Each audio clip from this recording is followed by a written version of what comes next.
بسم اللہ الرحمن الرحیم۔ السلام علیکم۔ میرا بیٹا بہت نیک تھا، وہ میری بہت خدمت کرتا۔ اس نے شادی بھی نیک لڑکی سے کی۔ کچھ وقت بعد بیٹا بہو سعودی عرب حج پر چلے گئے۔ کچھ دن بعد خبر آئی دونوں ایک حادثے میں مر گئے ہیں۔ جوان بیٹے کی موت نے میری کمر توڑ دی۔ اس حادثوں کو سالوں گزر گئے۔ بیٹے کے غم نے مجھے بیمار کر دیا۔ بھیک مانگ کر گزارا کرنے لگا۔ ایک دن بھیک مانگتے مانگتے ایک محل جیسے گھر کے سامنے آیا تو چوکیدار نے ملازمت پر رکھ لیا۔ پیروں تلے زمین تب نکلی جب مالک اور مالکن کو دیکھا۔ وہ بھی مجھے دیکھ کر گھبرا گئے کیونکہ وہ دونوں تو مر گئے تھے۔ جیسے ہی دفتر سے گھر آیا میرا بیٹا حمزہ بھاگتا ہوا آیا اور میری ٹانگوں سے لپٹ گیا۔ بابا آ گئے، بابا آ گئے۔ میں نے بے ساختہ اسے گود میں اٹھا لیا، اس کی پیشانی پر بوسہ دیا۔ بابا آج آپ میرے لیے کیا لے کر آئے ہیں؟ میں نے جیب سے چاکلیٹ نکال کر اپنے بیٹے کو دی تو اس نے منہ بسور لیا۔ بس چاکلیٹ؟ آپ میری سالگرہ پر مجھے بس چاکلیٹ دیں گے؟ حمزہ کی ناراضگی پر مجھے ہنسی آ گئی۔ اچھا اندر چلو، اور بھی بہت ساری چیزیں لے کر آیا ہوں۔ میں نے کہا تو حمزہ میرے ساتھ خوشی خوشی اندر آ گیا۔ جلدی دکھائیں نا بابا، حمزہ سے صبر ہی نہیں ہو رہا تھا۔ اچھا دکھاتا ہوں۔ میں نے ریموٹ کنٹرول والی گاڑی حمزہ کو نکال کر دی تو وہ خوشی سے جھومنے لگا۔ حمزہ کی خوشی دیکھ کر بے اختیار میرے دل میں ٹھنڈک اتر گئی تھی۔ میرا بیٹا حمزہ میرے دل کا سکون تھا۔ میری بیگم انم بھی ہمارے پاس آ کر بیٹھ گئی۔ میری بیوی نے حمزہ کی گاڑی دیکھی تو کہنے لگی، آپ کو حمزہ کے لیے اتنا مہنگا تحفہ لانے کی کیا ضرورت تھی؟ کوئی بات نہیں، ہمارا ایک ہی تو بیٹا ہے، اس کی خوشی میرے لیے سب سے زیادہ اہمیت رکھتی ہے۔ اگر وہ خوش ہے تو مجھے مہنگی چیز سے کوئی فرق نہیں پڑتا، اور آج تو ویسے بھی حمزہ کی سالگرہ ہے، اس لیے آج میں سب کچھ اس کی پسند کا لایا ہوں۔ تم جانتی ہو میرے دل میں حمزہ کے لیے کتنی محبت ہے۔ میں نے اپنی بیوی کو کیک اور کھانے پینے کا سامان پکڑاتے ہوئے کہا، وہ سب تو ٹھیک ہے لیکن اب مہینے کا بجٹ کا کیا ہوگا؟ فکر نہ کرو، اللہ مالک ہے، تم سب سامان نکال کر میز پر رکھو، میں ہاتھ منہ دھو کر آتا ہوں۔ میں نے کہا تو میری بیوی سامان کے شاپر لے کر باورچی خانے کی طرف بڑھ گئی۔ میرا نام سلیمان ہے۔ میں نے ایک متوسط طبقے میں آنکھ کھولی۔ میرے والد کریانے کی ایک چھوٹی سی دکان چلاتے تھے جس سے ہمارا گزر بسر آرام سے ہو جاتا۔ اماں ایک سادہ اور گھریلو خاتون تھی جن کی زندگی کا مقصد اپنے بچوں کی پرورش اور شوہر کی اطاعت تھی۔ میں نے کبھی اپنی اماں کو ابا سے جھگڑا کرتے یا بے جا فرمائش کرتے نہیں دیکھا تھا۔ میں اپنے والدین کا ایک ہی بیٹا تھا۔ میری ایک چھوٹی بہن ہما تھی۔ میرے ابا زیادہ پڑھا لکھے نہیں تھے، انہوں نے مڈل تک تعلیم حاصل کی تھی، لیکن انہیں اپنے بچوں کو پڑھانے کا بہت شوق تھا۔ ابا اپنی دکان سے جو کما کر لاتے دکان کا خرچ نکال کر باقی رقم اماں کے ہاتھ پر رکھ دیتے۔ اماں ہر مہینے گھر کے خرچے میں سے کچھ رقم نکال کر علیحدہ رکھ لیتی تاکہ پیسوں کی وجہ سے کبھی میری پڑھائی میں کوئی رکاوٹ نہ آئے۔ میں اسکول کی تعلیم پاس کر کے کالج میں آ گیا۔ مجھے فیس اور کتابوں کے لیے جتنی رقم درکار ہوتی اماں نکال کر میرے ہاتھ پر رکھ دیتی۔ میں حیران تھا، اماں نے کبھی مجھے پیسوں کے لیے انکار نہیں کیا تھا۔ پتہ نہیں اماں کے پاس یہ پیسے کہاں سے آتے ہیں۔ آخر ایک دن میں نے اماں سے پوچھ ہی لیا، اماں مجھے جتنی رقم کی ضرورت ہوتی ہے آپ فوراً مہیا کر دیتی ہیں، آخر آپ کے پاس میری ضرورت کے مطابق پیسے کہاں سے آ جاتے ہیں؟ تب اماں نے مسکراتے ہوئے بتایا تھا کہ انہوں نے گھر کے اخراجات میں سے بچت کر کے میرے اور بہن کے لیے علیحدہ سے کچھ رقم جمع کر رکھی ہے اور وہ مجھے اسی رقم میں سے پیسے دیتی ہیں۔ میں اپنی ماں کی دور اندیشی اور کفایت شعاری کا قائل ہو گیا تھا۔ میری ماں تعلیم یافتہ نہیں تھی، انہوں نے کبھی اسکول کی شکل بھی نہیں دیکھی تھی، لیکن وہ اتنی سمجھدار تھیں کہ اکثر میں ان کی سمجھداری پر حیران رہ جاتا تھا۔ یہی صفات اماں نے میری بہن کی تربیت میں بھی شامل کر دی تھی۔ وہ بھی اماں کی طرح سلیقہ شعار اور سمجھدار تھی، اس لیے جلد ہی اس کے لیے خاندان سے مناسب رشتہ موجود ہوا تھا۔ ابا اماں کو لڑکا اور اس کے گھر والے دونوں ہی اچھے لگے تھے، اس لیے انہوں نے بہن کا رشتہ طے کر دیا۔ اماں نے ہما کے جہیز کی کافی تیاریاں مکمل کر رکھی تھیں۔ کچھ رقم ابا کے پاس تھی جو مناسب طریقے سے ہما کی شادی ہو گئی اور وہ اپنے گھر کی ہو گئی تھی۔ ہما کی شادی کے بعد اماں پرسکون تو ہو گئیں لیکن وہ بہت اکیلی بھی ہو گئی تھیں۔ ابا تو صبح کے گئے رات کو ہی گھر واپس آتے تھے۔ میں بھی یونیورسٹی میں آ کر زیادہ تر اپنی پڑھائی میں مصروف رہتا۔ ہما تھی تو گھر میں ہلچل مچی رہتی تھی، اس کی باتوں اور ہنسی سے گھر میں زندگی کا احساس ہوتا تھا۔ ہما کے جانے سے ہمارے گھر کی رونق بالکل ختم ہو گئی تھی۔ اس کا سب سے زیادہ اثر اماں نے لیا تھا۔ وہ کافی چپ چپ اور اداس رہنے لگی۔ اماں کی صحت بھی اب پہلے جیسی نہیں رہتی تھی، وہ کافی کمزور ہو گئی تھیں۔ ان کے گھٹنوں میں اکثر درد رہتا۔ میری تعلیم مکمل ہوئی تو میں نے مختلف جگہوں پر ملازمت کے لیے درخواستیں جمع کروا دی تھیں۔ جلد ہی مجھے ایک پرائیویٹ کمپنی میں ملازمت مل گئی۔ اماں چاہتی تھی کہ جلد ہی میری شادی کر دیں تاکہ بہو کے گھر آنے سے گھر میں رونق واپس آ سکے۔ مجھے کیا اعتراض ہو سکتا تھا؟ میں تو اماں کی مرضی میں خوش تھا۔ اس طرح انم میری زندگی میں آ گئی۔ انم ہمارے ہی خاندان سے تھی۔ وہ بڑی پڑھی لکھی اور سمجھدار شخصیت کی مالک تھی، کافی زندہ دل اور ہنس مکھ تھی۔ انم ایک اچھی بیوی ثابت ہوئی۔ اس نے آتے ہی گھر کا سارا کام سنبھال لیا تھا۔ اماں ابا کا بھی خیال رکھتی تھی۔ میں انم کے ساتھ اپنی زندگی سے مطمئن اور خوش تھا۔ میں چاہتا تھا کہ ابا اب دکان پر جانا چھوڑ دیں اور گھر میں بیٹھ کر آرام کریں۔ انہوں نے بہت محنت کر لی تھی، لیکن ابا کا کہنا تھا کہ وہ عورتوں کی طرح گھر میں بیٹھ کر کیا کریں گے، دکان پر ان کا دل لگا رہتا ہے۔ ابا ٹھیک ہی کہہ رہے تھے۔ ابا کی دیگر دکانداروں سے کافی دوستی بھی تھی اور گپ شپ میں ان کا وقت اچھا گزر جاتا تھا، اس لیے میں نے بھی زیادہ اصرار نہیں کیا۔ میری شادی کو 1 سال سے زائد کا عرصہ گزر چکا تھا، لیکن انم امید سے نہیں ہو سکی۔ شادی کے پہلے سال تو میں نے اتنی توجہ نہیں دی۔ انم 1-2 بار بچے کا ذکر کیا تو میں نے اس کی بات کو زیادہ اہمیت نہیں دی تھی۔ ہماری شادی کو وقت ہی کتنا ہوا ہے جو تم ابھی سے اتنی فکر مند ہو گئی ہو جائیں گے بچے بھی، میں نے انم کو سمجھایا۔ لیکن جب دوسرا سال بھی گزر گیا تو مجھے بھی تشویش ہوئی۔ خاندان میں میرے آگے پیچھے جتنے لڑکوں کی شادی ہوئی تھی وہ سب صاحب اولاد ہو چکے تھے۔ اب تو سب نے مجھ سے سوال پوچھنے شروع کر دیے کہ بچے میں اتنی دیر کیوں؟ انم کو اولاد کی بہت خواہش تھی۔ اولاد کی خواہش تو مجھے بھی تھی، لیکن میں انم کے سامنے اس بات کا زیادہ تذکرہ نہیں کرتا تھا، اس کی دلجوئی کرنے کی کوشش کرتا۔ اماں ابا نے کبھی انم کو اولاد کی کمی کا احساس نہیں دلایا تھا، لیکن خاندان اور رشتہ داروں کے چبھتے سوالات اور ہمدردی میں دیے گئے مشوروں کا ہم دونوں کو ہی اکثر سامنا کرنا پڑتا تھا۔ میں انم کو ڈاکٹر کے پاس لے گیا۔ ڈاکٹر نے انم کا مکمل چیک اپ کیا اور ہم دونوں کے کچھ ٹیسٹ بھی کیے تھے۔ ٹیسٹ کی رپورٹ چیک کرنے کے بعد ڈاکٹر کا کہنا تھا ہم دونوں میں کوئی مسئلہ نہیں ہے، اللہ کی طرف سے دیر ہے، جب اللہ کی مرضی ہوگی اولاد ہو جائے گی، آپ دعا کریں۔ انم تو دن رات اللہ سے یہی دعا کرتی رہتی۔ میں نے اکثر اسے نماز میں دعا مانگتے ہوئے روتے دیکھا تھا۔ میری شادی کو 5 سال کا عرصہ گزر گیا۔ اس دوران ابا کا بھی انتقال ہو چکا تھا۔ وہ میری اولاد کو اپنی گود میں کھلانے کی حسرت لیے دنیا سے گزر گئے تھے۔ ہما کے شوہر کو باہر کے ملک میں اچھی ملازمت مل گئی۔ ہما بھی اپنے شوہر اور بچوں کے ہمراہ بیرون ملک سدھار گئی تھی۔ اماں کافی بوڑھی اور کمزور ہو گئی تھی۔ انم اور میں تو اب اولاد کی طرف سے مایوس ہو گئے تھے۔ خاندان کے لوگ اور میرے دوست اکثر مجھے دوسری شادی کا مشورہ دیتے، جو میں مذاق میں ٹال دیا کرتا۔ مجھے دوسری شادی کا کوئی شوق نہیں تھا۔ میں اولاد کے لیے بھی دوسری شادی نہیں کرنا چاہتا تھا۔ میں نے انم کو صاف صاف کہہ دیا تھا کہ اللہ نے اگر مجھے اولاد دینی ہوگی تو تم سے ہی ہو جائے گی، ورنہ دوسری تیسری چوتھی جتنی شادی کر لوں، اگر قسمت میں اولاد نہیں تو شادیاں کرنے کا بھی کوئی فائدہ نہیں۔ لیکن انم کے دل میں بہت سے خدشات تھے۔ میری کسی بھی بات سے اسے تسلی نہیں ہوتی تھی۔ وہ بار بار مجھے یہی کہتی تھی آخر آپ کب تک صبر کریں گے؟ مرد کو تو اولاد کی بہت زیادہ خواہش ہوتی ہے نا۔ یار میں زندگی بھر صبر کرنے کو تیار ہوں، مگر تم اب میرے سامنے دوسری شادی کا ذکر مت کرنا، ایسا نہ ہو کہ سن سن کر میرا ارادہ بن جائے۔ میں مذاق کرتا تو انم بھی مسکرانے لگتی۔ آخر شادی کے 7 سال بعد اللہ کو ہم دونوں پر رحم آ گیا تھا۔ کچھ دنوں سے انم کی طبیعت گری گری سی تھی۔ میں نے اسے ڈاکٹر کے پاس جانے کا مشورہ دیا۔ ڈاکٹر کے پاس جانے کی ضرورت نہیں، موسمی تبدیلی کا اثر ہے، کچھ دنوں میں طبیعت ٹھیک ہو جائے گی، انم نے کہا تو میں نے بھی زیادہ توجہ نہیں دی۔ لیکن کچھ دنوں کے بعد انم کی طبیعت مزید خراب ہو گئی۔ اس کو کمزوری کے ساتھ ساتھ چکر بھی آنے لگے تھے۔ میں زبردستی انم کو ڈاکٹر کے پاس لے گیا۔ ڈاکٹر نے انم کا الٹرا ساؤنڈ کرنے کے بعد اس کو امید سے ہونے کی خوشخبری سنائی تھی۔ مجھے اور انم کو تو ڈاکٹر کی بات پر یقین ہی نہیں آ رہا تھا۔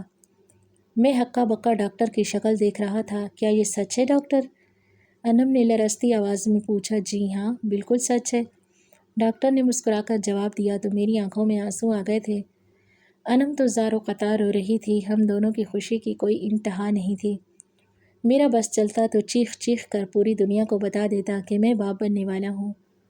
ڈاکٹر نے انم کو احتیاط کا مشورہ دیا۔ اماں نے اس دوران انم کا بہت خیال رکھا تھا۔ 9 ماہ بعد اللہ تعالیٰ نے مجھے ایک خوبصورت بیٹے سے نوازا تھا۔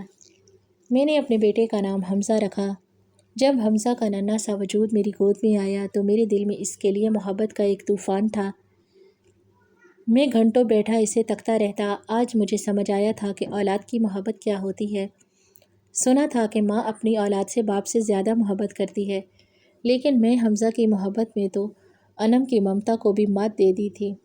حمزہ رات کو روتا تو میں رات بھر اسے گود میں لیے ٹہلتا رہتا۔ اس کی طبیعت خراب ہوتی تو میری جان پر بن آتی تھی۔ انم میری حرکتوں پر ہنستی تھی۔ آپ تو کہتے تھے آپ کو اولاد کی خواہش نہیں ہے۔ میں تو جانتا ہی نہ تھا کہ اولاد کی محبت کیا ہوتی ہے اور میں کس نعمت سے محروم تھا۔ حمزہ کی پیدائش کے بعد میں اس جذبے سے پہلی بار آشنا ہوا تھا۔ حمزہ بڑا ہوا تو میں نے اسے شہر کے سب سے اچھے اسکول میں داخل کروا دیا۔ انم نے اعتراض بھی کیا تھا کہ اس کے اسکول کی فیس بہت زیادہ ہے اور پھر دیگر اخراجات بھی ہیں، لیکن میں نے کہا تھا حمزہ میرا اکلوتا بیٹا ہے، اس کی بہترین تعلیم میری اولین ترجیح۔ حمزہ نے بھی مجھے کبھی مایوس نہیں کیا تھا۔ وہ بہت ذہین تھا اور پڑھائی میں ہمیشہ اچھے نمبروں سے کامیاب ہوتا تھا۔ حمزہ کے اسکول کی فیس کے بعد گھریلو اخراجات کے لیے کافی رقم بچتی تھی اور مہینے کا آخر اکثر کافی مشکل سے گزرتا تھا۔ حمزہ کسی چیز کی فرمائش کرتا، میں اسے صرف ہر صورت پوری کرتا۔ حمزہ جس اسکول میں پڑھتا وہاں سب بچے امیروں کے تھے۔ میں نہیں چاہتا تھا میرے بیٹے میں کسی قسم کا احساس کمتری پیدا ہو۔ انم نے مجھے کئی بار سمجھانے کی کوشش کی تھی کہ آپ حمزہ کی ہر فرمائش پوری کرتے ہیں، کبھی کبھی تو اسے منع بھی کر دیا کریں، اس کو انکار سننے کی عادت ہی نہیں ہے۔ لیکن میرا جواب ہر بار یہی ہوتا تھا، آخر میں کماتا کس لیے ہوں؟ کیا فائدہ اس پیسے کا اگر حمزہ کی خواہشات بھی پوری کر نہ سکا؟ اور پھر حمزہ نے کبھی بے جا فرمائش بھی نہیں کی۔ بچپن میں وہ کھلونوں کی فرمائش کرتا، لیکن بڑا ہونے کے بعد وہ کبھی زیادہ فرمائش نہیں کرتا تھا۔ شاید اس کی وجہ یہ تھی کہ اس کی ہر فرمائش بنا کہے پوری کر دیتا۔ اس دوران ماں کا بھی انتقال ہو گیا تھا اور وہ ہمیں چھوڑ کر اس دنیا سے چلی گئی تھی۔ حمزہ نے او لیول کر لیا تھا، اب وہ کالج میں آ گیا۔ او لیول کے بعد میں اسے گورنمنٹ کالج میں تو داخلہ نہیں دلوا سکتا تھا، اس لیے میں نے اسے پرائیویٹ کالج میں داخلہ کروا دیا۔ حمزہ بڑا ہو کر اور بھی پیارا ہو گیا تھا۔ اچھے اداروں میں پڑھنے سے اس کی شخصیت میں مزید نکھار آ گیا تھا۔ میں اور انم حمزہ کو دیکھ کر جیتے۔ حمزہ کو دیکھ کر ایسا بالکل نہیں لگتا تھا کہ وہ کسی مڈل کلاس خاندان سے تعلق رکھتا ہے، بلکہ وہ تو کسی امیر کبیر گھرانے کا چشم و چراغ معلوم ہوتا تھا۔ حمزہ یونیورسٹی میں آیا تو اخراجات کافی بڑھ گئے۔ بے تحاشا بڑھتی ہوئی مہنگائی میں گھر کے اخراجات کو پورا کرنا بہت مشکل ہو گیا۔ حمزہ کی فیسیں اور گھر کے بل ادا کرنے کے بعد میرے پاس کچھ بچتا ہی نہ تھا۔ حمزہ کو جیب خرچ بھی دینا ہوتا تھا۔ میں نے آنے جانے کے لیے اسے ایک بائک بھی لے کر دے دی۔ میں ہر مہینے اپنی لائف سیونگ فنڈ میں سے پیسے نکلوا لیتا۔ میرے دفتر کے دوست مجھے سمجھاتے تھے، سب کچھ ابھی خرچ کر دو گے تو ریٹائرمنٹ کے بعد کیا کرو گے؟ پرائیویٹ نوکری ہے، پینشن بھی نہیں ملے گی، اپنے بڑھاپے کے لیے کچھ تو بچا کر رکھو۔ کیا کروں، اخراجات ہی پورے نہیں ہوتے۔ قرض اٹھانے سے تو بہتر ہے کہ اپنا فنڈ ہی نکلوا لوں۔ جتنی چادر ہے اتنے پیر پھیلانے چاہیے۔ ہم بھی تو اسی تنخواہ میں اپنے 4 بچوں کو پال رہے ہیں، اور تم نے ایک ہی بیٹے پر اپنی ساری جمع پونجی لوٹا دی۔ میری دوستوں کی باتیں بھی درست تھیں، لیکن میں کیا کر سکتا تھا؟ حمزہ کی یونیورسٹی کی تعلیم مکمل ہونے والی تھی۔ مجھے امید تھی کہ قابلیت کی وجہ سے اسے بہت اچھی نوکری مل جائے گی۔ میری ریٹائرمنٹ میں بھی ابھی کچھ ہی سال باقی تھے۔ کالج کی طرف سے حمزہ نے یونیورسٹی میں بھی اپنی شاندار کارکردگی برقرار رکھی ہوئی تھی۔ ایک دن حمزہ نے اپنی ماں سے ذکر کیا تھا کہ وہ یونیورسٹی میں اپنی کلاس فیلو صبا کو پسند کرتا ہے اور اس سے شادی کا خواہش مند ہے۔ اگر آپ کو اور بابا کو ٹھیک لگے تو صبا کے گھر ہو آئیں۔ اس کے گھر والے اس کا رشتہ کرنا چاہتے ہیں۔ انم کو حمزہ کی بات کچھ زیادہ پسند نہیں آئی تھی۔ پتہ نہیں کیسی لڑکی ہے، یونیورسٹی کی لڑکیاں بہت آزاد خیال ہوتی ہیں۔ خاندان میں اتنی اچھی لڑکیاں ہیں، میں تو اپنی بہن کی بیٹی سے حمزہ کی شادی کا سوچ رکھا تھا۔ صبا نے مجھ سے شکایت کی تو میں مسکرا دیا، ارے بیگم، اب وہ دور نہیں رہا کہ ہمارے ماں باپ نے جس کھونٹے سے باندھا ہم بندھ گئے۔ زمانہ بدل گیا ہے، ہمارا بیٹا سعادت مند ہے جو تم سے اجازت مانگ رہا ہے، ورنہ آج کل کے بچے تو اپنا فیصلہ صادر کرتے ہیں۔ ویسے بھی زندگی تو حمزہ کو ہی گزارنی ہے، اگر ہم اس کی شادی کہیں اور کر دیں گے تو وہ کبھی خوش نہیں رہ سکے گا۔ جی آپ ٹھیک کہہ رہے ہیں۔ انم کو میری بات سمجھ آ گئی۔ حمزہ کی یونیورسٹی کی تعلیم مکمل ہو گئی تھی، اس نے نوکری کی تلاش شروع کر دی۔ حمزہ کو کئی کمپنیوں سے نوکری کی آفر ہوئی تھی، مگر حمزہ کو کوئی نوکری پسند نہیں آ رہی تھی۔ کبھی نوکری اس کی تعلیم کے مطابق نہیں ہوتی تو کبھی تنخواہ حمزہ کی توقع سے کم ہوتی۔ میری ملازمت کا بھی آخری سال تھا۔ انم پریشان تھی کہ میری ریٹائرمنٹ کے بعد گھر کیسے چلے گا۔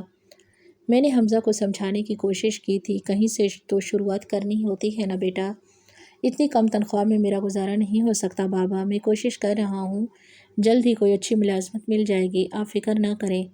آخر حمزہ کو اس کی پسند کے مطابق نوکری مل گئی تھی۔ یہ ایک بہت بڑی کمپنی تھی جہاں ترقی کے بھی کافی مواقع تھے۔ کمپنی کی طرف سے حمزہ کو گاڑی بھی مل گئی۔ میں اور انم بہت خوش تھے۔ ہمارے چھوٹے سے گھر میں تو گاڑی کھڑی کرنے کی جگہ بھی نہیں تھی۔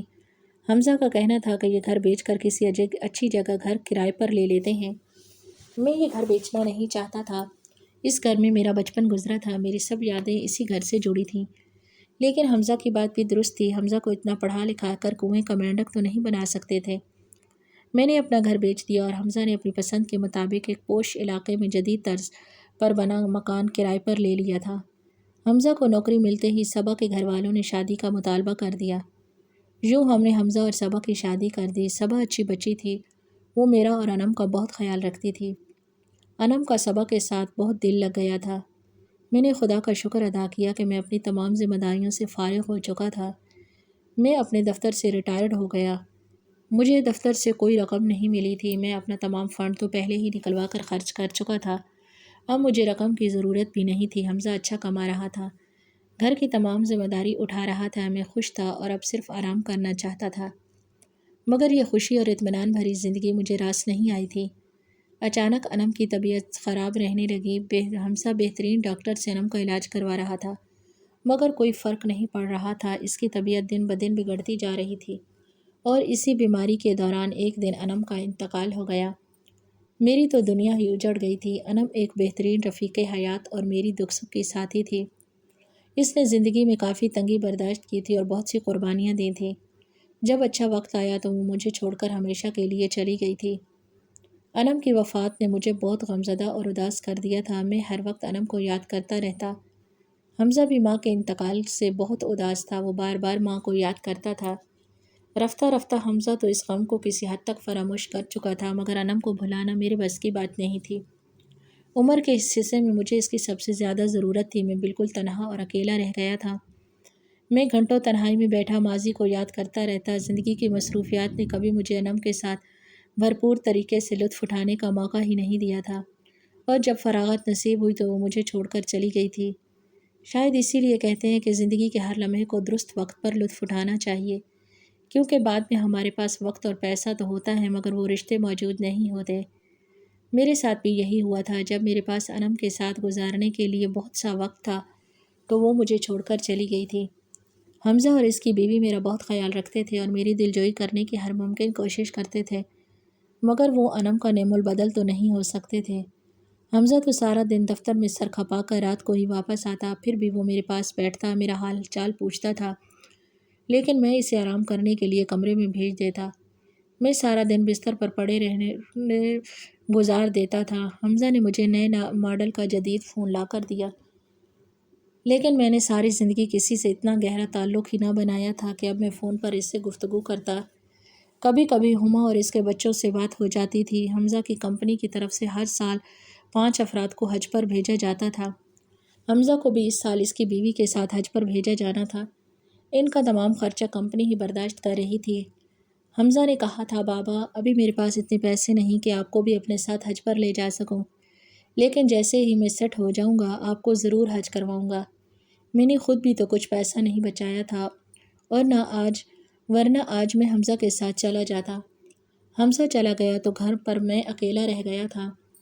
حمزہ نے ملازمہ کو ہدایت کر رکھی تھی کہ وہ میرے کھانے پینے کا خیال رکھے۔ ملازمہ آتی تو گھر کے باقی کاموں کے ساتھ کھانا بھی بنا کر رکھ جاتی۔ مجھے تو بھوک ہی نہیں لگتی تھی۔ اکیلا گھر اور تنہائی مجھے کاٹ کھانے کو درتی۔ حمزہ کی واپسی کے دن قریب آ رہے تھے۔ میں خوش تھا کہ اب حمزہ واپس آنے والا ہے۔ تب ہی ایک روح فرسا خبر آئی کہ حج کے دوران ایک حادثے میں حمزہ اور اس کی بیوی کا انتقال ہو گیا ہے۔ کمپنی کے آدمی نے جب مجھے یہ خبر سنائی تو میں نے بے ساختہ اپنا دل پکڑ لیا تھا۔ میں غم سے نڈھال تھا، میں رو رو کر خود ہی خاموش ہو جاتا، کوئی تسلی دینے والا بھی نہ تھا۔ اس پوش علاقے میں ایک ہمسائے کو دوسرے کی خبر نہ تھی۔ حمزہ کی موت کا 1 ماہ کا عرصہ گزر چکا تھا اور آمدنی کا کوئی ذریعہ نہ تھا۔ ملازمہ بھی کام چھوڑ کر جا چکی تھی۔ ظاہر ہے اسے اب تنخواہ کس نے دینی تھی؟ اسے بھی اپنا گھر چلانا تھا، وہ مفت میں تو کام نہیں کر سکتی تھی۔ حمزہ کی کمپنی والے گاڑی بھی واپس لے جا چکے تھے۔ گھر میں موجود راشن ختم ہو چکا تھا۔ میرے پاس کوئی جمع جوڑ نہ تھا۔ حمزہ کی تو نئی نوکری تھی، اس کا اکاؤنٹ بھی خالی تھا۔ آج میں اپنے دفتر کے ساتھیوں کی باتوں کو یاد کر کے پچھتا رہا تھا۔ کہتے تھے کہ کچھ نہ کچھ رقم بچا کر رکھو، بڑے برے وقت میں کام آئے گی، مگر میں نے توجہ نہ دی۔ مالک مکان گھر کا کرایہ لینے کے لیے میرے سر پر سوار تھا۔ میرے پاس تو کچھ نہ تھا، اس نے مجھے گھر سے نکال دیا۔ میں گلیوں میں در بدر پھرتا رہا۔ جہاں رات ہوتی لیٹ کر سو جاتا۔ میرا حال خراب ہو چکا تھا۔ لوگ مجھے بھیکاری سمجھ کر کچھ پیسے پکڑا جاتے، میں ان پیسوں سے کچھ خرید کر پیٹ کی آگ بجھاتا۔ یوں ہی پھرتا میں ایک نہ جانے کون سی جگہ آ گیا تھا۔ وہاں بڑے خوبصورت بنگلے تھے۔ میں تھک گیا تو ایک محل نما بڑی سی کوٹھی کے سامنے بیٹھ گیا۔ وہاں کا چوکیدار مجھے اٹھانے آیا تو میرا چہرہ دیکھ کر چونک گیا۔ آپ سلیم صاحب ہیں نا؟ لیکن آپ نے یہ کیا حالت بنا رکھی ہے؟ وہ شکور تھا جو پہلے میرے دفتر میں بطور چوکیدار کام کرتا تھا۔